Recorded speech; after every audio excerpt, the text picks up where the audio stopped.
Well, hey, it's Rob. Thank you for checking out my channel.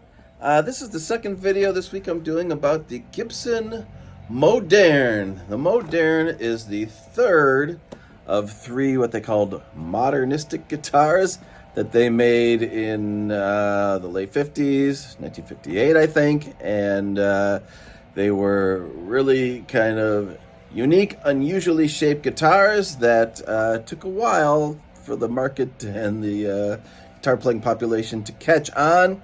Three guitars they made were, of course, the Flying V, the Explorer, which are still sold in stores today. Like I said, it took a little while, but eventually people warmed up to them.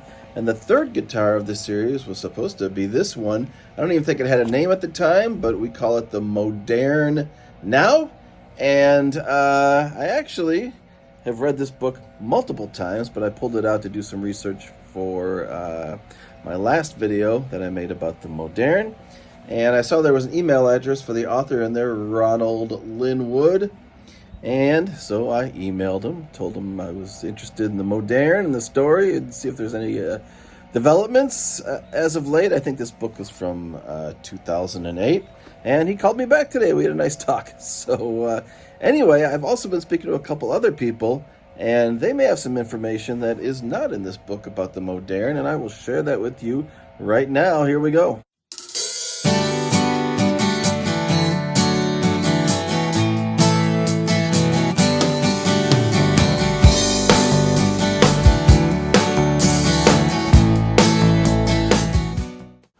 All right, so let's get started here. This is what's normally referred to as the Dan Erlewine Moderne.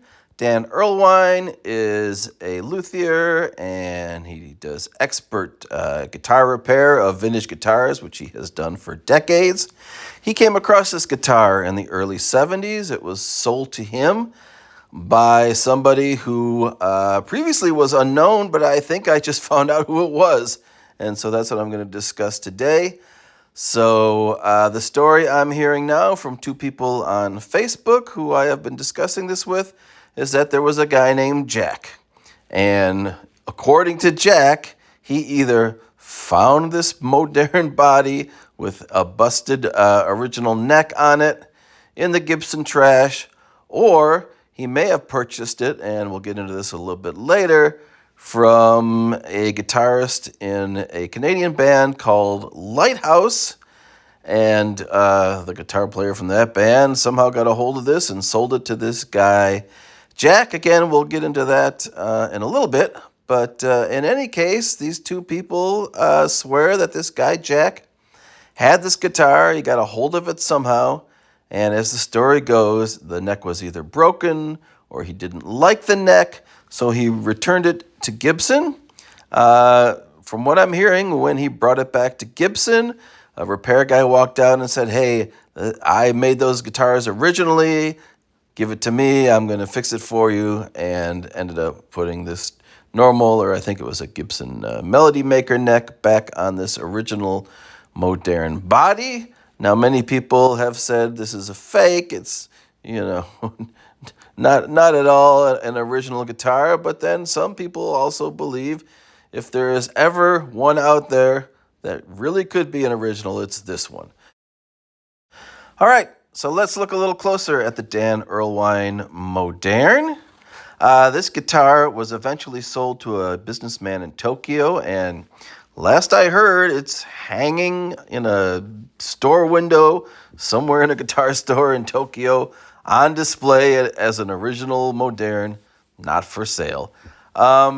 This is unique because it has the two screws in the pickguard in front of and behind the stop bar tailpiece.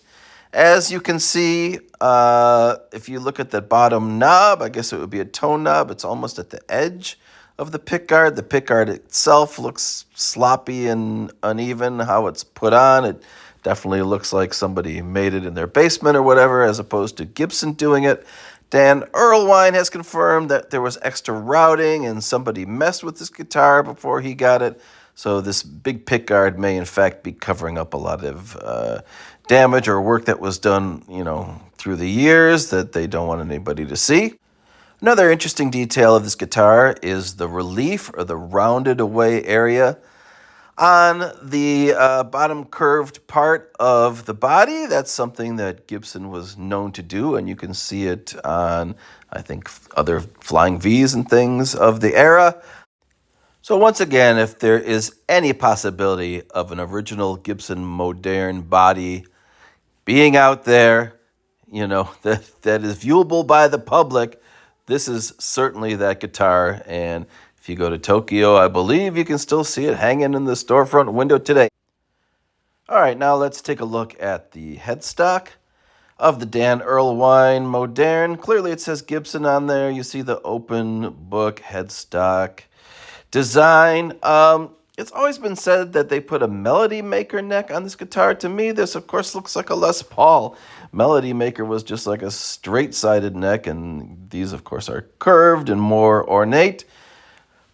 Be that as it may, whatever they stuck on there, as the story goes, this guy, Jack, either bought the guitar damaged or didn't like the neck. They were putting very big, heavy, baseball bat necks on these guitars back then, and took it to the Gibson factory in Kalamazoo, and they replaced it with this neck here. It certainly looks like an original, to me, Les Paul neck.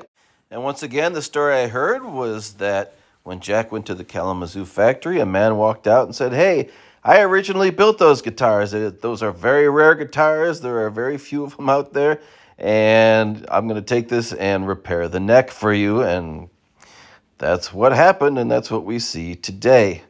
All right, moving on here. I think I got these backwards in my other video, but this is actually Billy Gibbons' Moderne. He has been very secretive about this guitar over the years.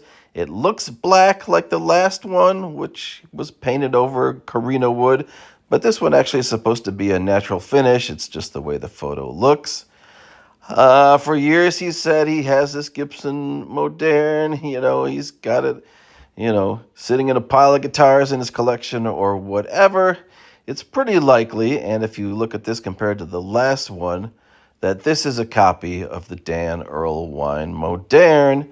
It is just very unlikely there would be two guitars with this same exact pickguard design that just someone happened to do independently. Obviously, the person who made this saw the last guitar, made a copy of it.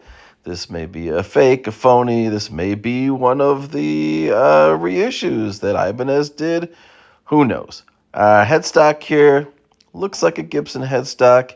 Can't really tell. You certainly can't see what it is. It's got the same style tuners, and again, it looks very similar to the Dan Erlewine Moderne, and it just seems like whatever person wanted to, pass this off as an original guitar, just faked the whole thing, including what they call the Melody Maker neck, which to me, again, looks like a Les Paul neck, but they basically just copied the entire guitar that we've already seen there that Dan Erlewine ended up with, and that's what they made. That ended up in Billy Gibbons' collection. For a long time, it seemed like he just didn't want the attention for it, or he didn't want anybody to know he had it or whatever, but now it kind of seems equally as likely that he just realizes he bought a fake, and he just wished people would stop talking about it. And this is the copy right here. This is the body of the Ibanez copy that was done around 1975. This guitar is certainly based on the Dan Erlewine Moderne, which we know went to a store in Ann Arbor, Michigan called I think the Ann Arbor Music Mart. They had it for a little while. They sold it to a guy who worked for George Gruen. George Gruen looked at this in the 70s and said, "I don't think it's real." And they passed it on to a collector in Tokyo. The collector in Tokyo either owns the guitar store in Tokyo or sold it to the guitar store in Tokyo, and it's now hanging up on a peg in the front window, and you can look at it there. But once again, this was one of the very unlikely copies that were made by Ibanez, considering these guitars really did not exist. There was very little available. There was no photos, certainly, of an original Moderne or anything to base this off of. So they just had that one guitar that they assumed was a real Moderne, and they, copied that. This is the Ibanez headstock, of course, a little different than the Gibson headstock, and they had the lawsuit and all that stuff that went on, so they had to change the design slightly so that Gibson would stop suing them, and that's what they ended up with. All right, well, we have got one more part of this story here, and here is Ralph Cole.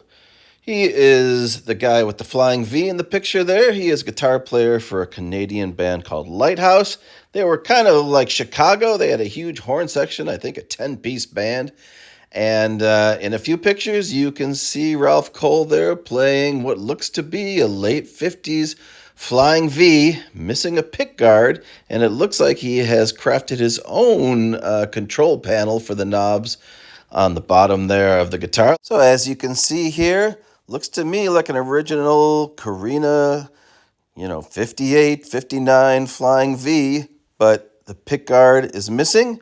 And in its place, it looks like this guy, Ralph Cole, has fashioned some sort of control panel for the knobs that he made on his own. And according to this guy, Jack, who we're discussing, he purchased the Dan Erlewine Moderne from this guy, Ralph Cole. Clearly, Ralph Cole is into vintage Gibson guitars. He's playing a, Carina Flying V right there. This thing would be worth a fortune today if it was still around. All right, and to wrap it up, I know this isn't a photograph, but this is a drawing from Jack's girlfriend of Jack's Moderne guitar. Sure looks like a Moderne to me. It was done in 1970 or 1971, I'm hearing, during the time that Jack owned it. All right, so there's my little addition to the history of the Gibson Moderne guitar. Take it with a grain of salt, believe it or don't, but you never know.